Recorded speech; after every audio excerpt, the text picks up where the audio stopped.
Across from the Ohio State House and in front of the hustle and bustle of State Street, the Ohio Theater is a historic landmark that has entertained the people of Columbus with movies and shows for more than a century.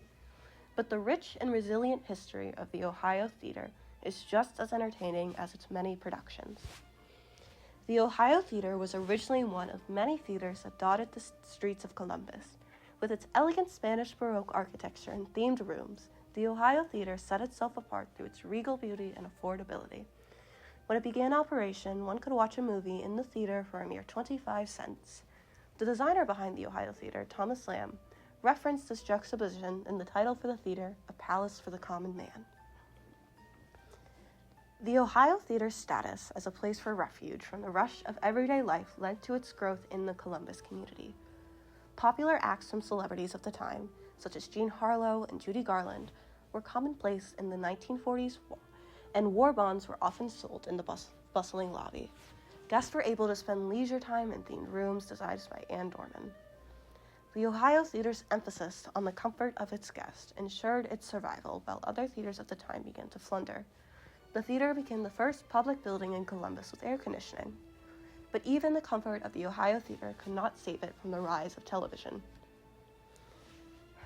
Slowly, the Ohio Theater began to lose business as people could enjoy movies and shows from their own home. By 1969, the Ohio Theater had shut its doors for the final time and was set to be destroyed for the construction of a tower in its place.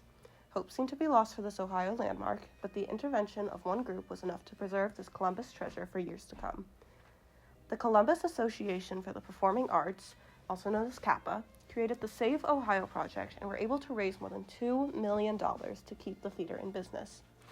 Thanks to their efforts, the Ohio Theater is still in operation more than half a century later. Would you be able to introduce yourself Sure. and your position and how long you've been working here?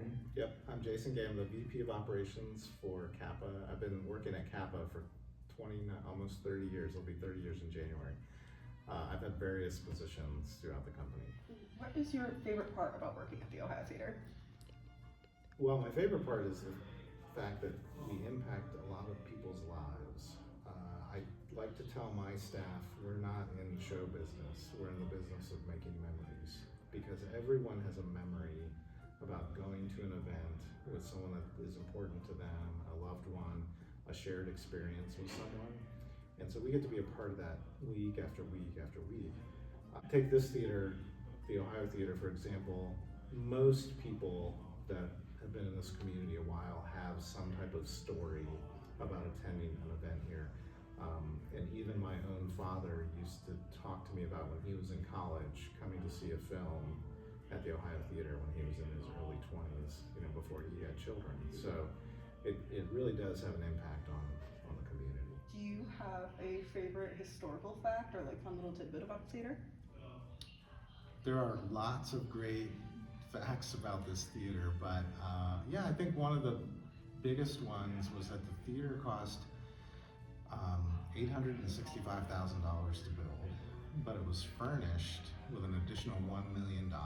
So more money was spent furnishing the theater than constructing it. It's very interesting for how ornate this is. It is. Today, the Ohio Theater has kept its unique style with very few renovations altering the design of the building.